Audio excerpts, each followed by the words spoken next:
Chers téléspectateurs, bonsoir et bienvenue à cette tribune. Il y a tout juste une année, un groupe de jeunes, en prime des chrétiens, ont fait irruption sur la scène associative ponténégrine.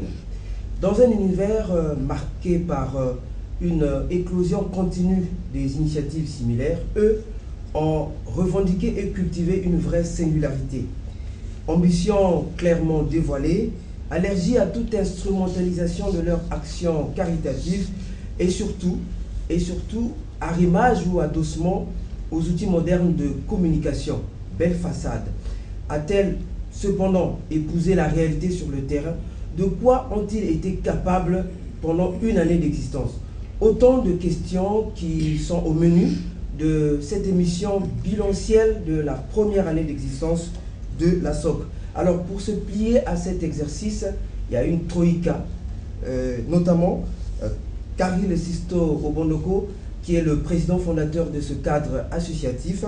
Nous avons Dred Emerson Nzikumbede, qui en est le secrétaire général.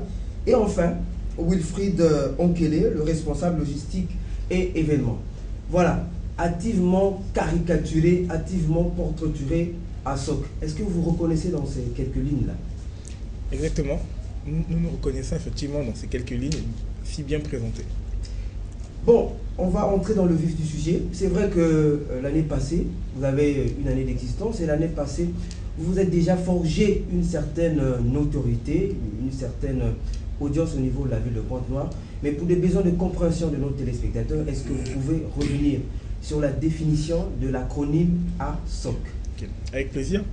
Donc l'ASOC veut dire Association de soutien aux orphelins du Congo. En fait, c'est une association qui regroupe des jeunes chrétiens qui veulent démontrer leur foi en Dieu, comme le déclare la Bible dans Jacques 2 au verset 26, en manifestant financièrement, matériellement et spirituellement cet amour vers les orphelinats et les centres d'accueil d'enfants en difficulté du Congo. Vous avez là déjà ébauché quelques objectifs que vous poursuivez. Est-ce que vous pouvez être un peu plus détaillé sur ce point? Au niveau des objectifs que vous poursuivez dans le cadre de votre action. Je veux dire que nous avons trois objectifs. D'abord, c'est, comme j'ai dit, de manifester le plus possible cet amour, cet élan de compassion vers les enfants qui sont dans les centres ou dans les orphelinats. Ensuite, c'est faire connaître leurs problèmes. Parce qu'au quotidien, ces enfants sont abandonnés. Et donc, nous sommes là pour présenter leurs problèmes, l'amener sur la scène publique pour que tout un chacun puisse savoir, par rapport à sa position géographique, s'il y a un orphelinat à côté où ils peuvent aller et apporter quelque chose. Mais aussi, c'est pour rêver l'audace de nos frères qui dorment. Il y a beaucoup de gens qui ont envie de faire, qui ont ces battements de cœur, cet élan de compassion, mais qui hésitent. Donc, en voyant d'autres frères faire, eux aussi sont encouragés à suivre le même chemin. Peut-être même dans d'autres domaines, pas seulement le milieu orphelin. Voilà. Il y a une année, juste après le lancement officiel de vos activités, vous étiez sur ce plateau. Une année après, est-ce que vous parvenez à vous poser une question? Est-ce qu'il valait la peine de vous lancer dans cette aventure? Quel regard portez-vous sur votre action tout au long de l'année écoulée? Déjà, c'est un regard d'espoir. Là, nous sommes trois sur le plateau. Chacun à son poste a eu un ressenti de cœur différent. En ce qui me concerne en tant que président, c'est lorsque vous mettez en place une structure, évidemment, un après on se demande, est-ce que c'était un hasard?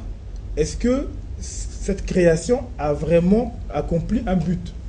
En ce qui nous concerne, nous avons donné de l'espoir. Pourquoi je dis espoir? C'est qu'avant, on ne connaissait pas ASOC. Avant, il n'y avait pas un groupe de personnes qui allaient visiter régulièrement ces orphelinats. Ça ne veut pas dire qu'il n'y a personne d'autre qui y vont, non. Mais en tout cas, en termes de champ de bataille, aujourd'hui, nous sommes assez représentatifs de notre action. Aujourd'hui, lorsqu'on arrive, les enfants savent dire, ah, en voyant papa Sisto, papa Emerson, papa Willy, il y a quelque chose qui va sortir. Il y aura peut-être un verre de jus, il y aura peut-être une parole. Donc, en soi, pour ne pas détailler déjà de façon, grosso modo, tout ce que l'on a fait pendant l'année, nous avons déjà apporté l'espoir. Et surtout, le fait de comprendre que c'est possible. C'est possible pour des personnes de se regrouper au-delà d'une conviction et d'avoir des actions de façon concrète. Est-ce qu'il n'est pas quand même prétentieux de parler d'espoir? Parce qu'il me semble que là, nous voguons dans le domaine de la poésie. C'est comme si nous sommes dans le champ politique où on apporte de l'espoir, mais qui ne se concrétise pas dans les faits. Est-ce qu'il n'est pas prétentieux de parler d'espoir? Je vais vous prendre un exemple, M. Massamba. Lorsque, par exemple, vous baladez dans la ville, vous arrivez vers la gare de Pointe-Noire, au centre-ville, alors qu'un an avant, vous étiez méconnu de ces enfants. Et vous voyez 10 enfants, 30 enfants venir vers vous, parce que papa, on t'a vu, parce qu'ils vous connaissent exactement, ils disent Assok. Et en termes de groupe, oui Assok, j'ai ceci, j'ai besoin de cela. En soi, c'est déjà de l'espoir. Tout à l'heure, nous allons essayer d'expliquer un peu ce que nous avons fait pendant l'année. Mais s'il faut retenir une chose, c'est qu'aujourd'hui, je suis encouragé au quotidien à me lever, à me dire, j'ai donné du temps, de l'énergie pour cette couche de la population, et visiblement, il y a un feedback positif qui revient des personnes même à qui l'action est dédiée.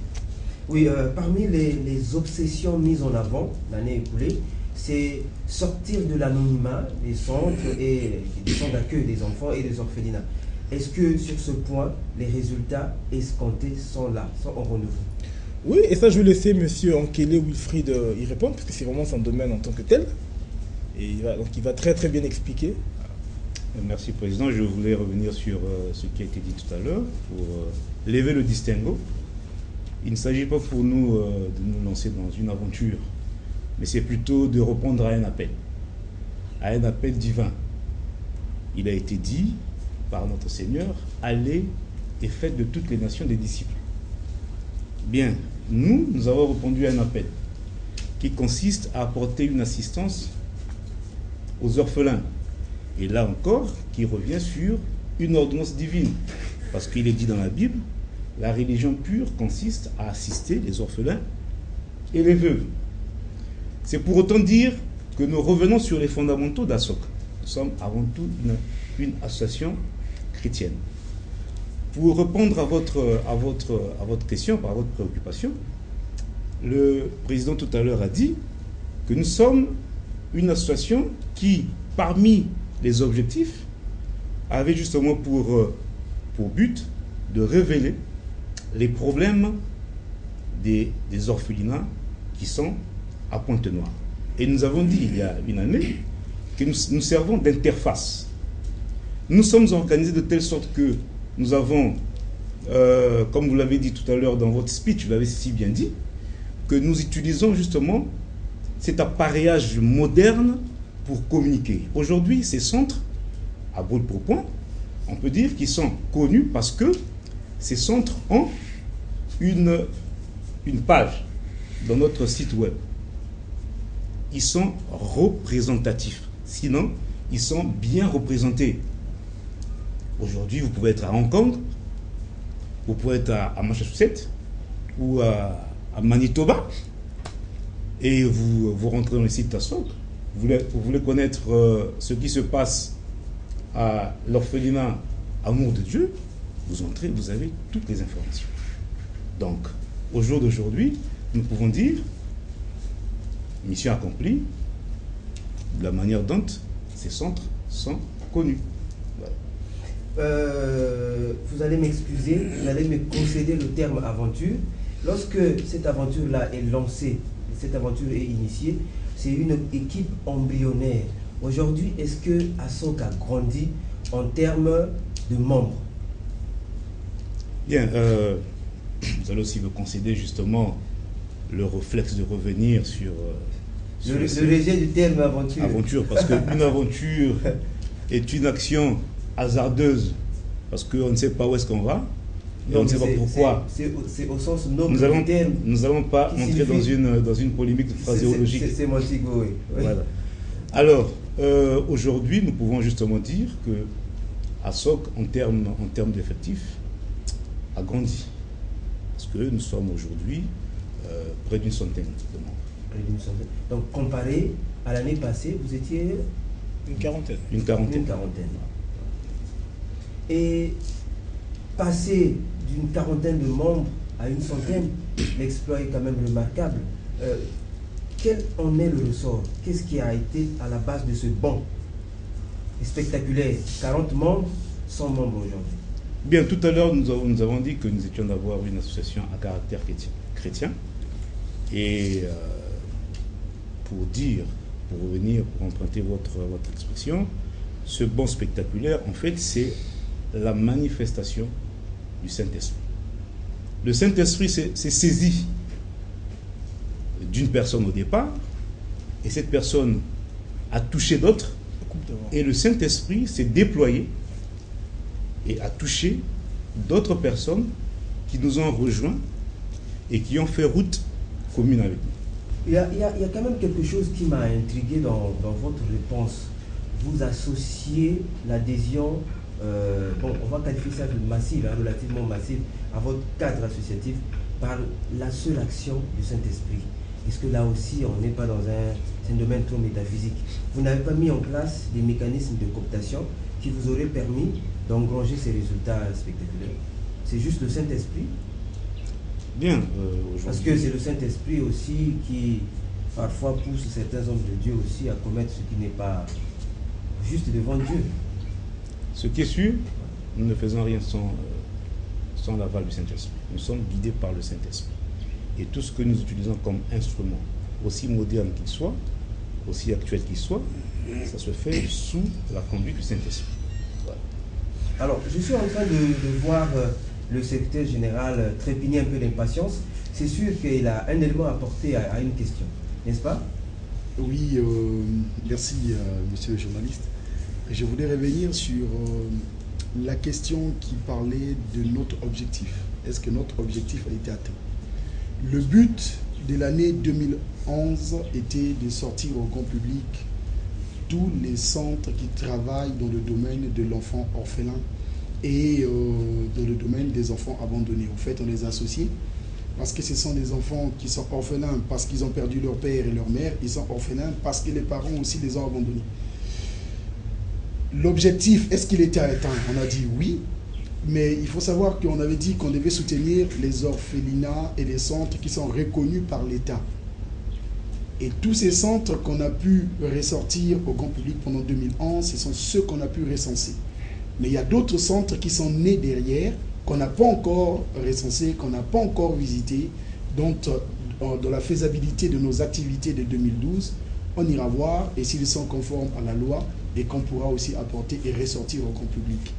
Tel est l'apport que je voulais apporter, que je voulais préciser sur la question.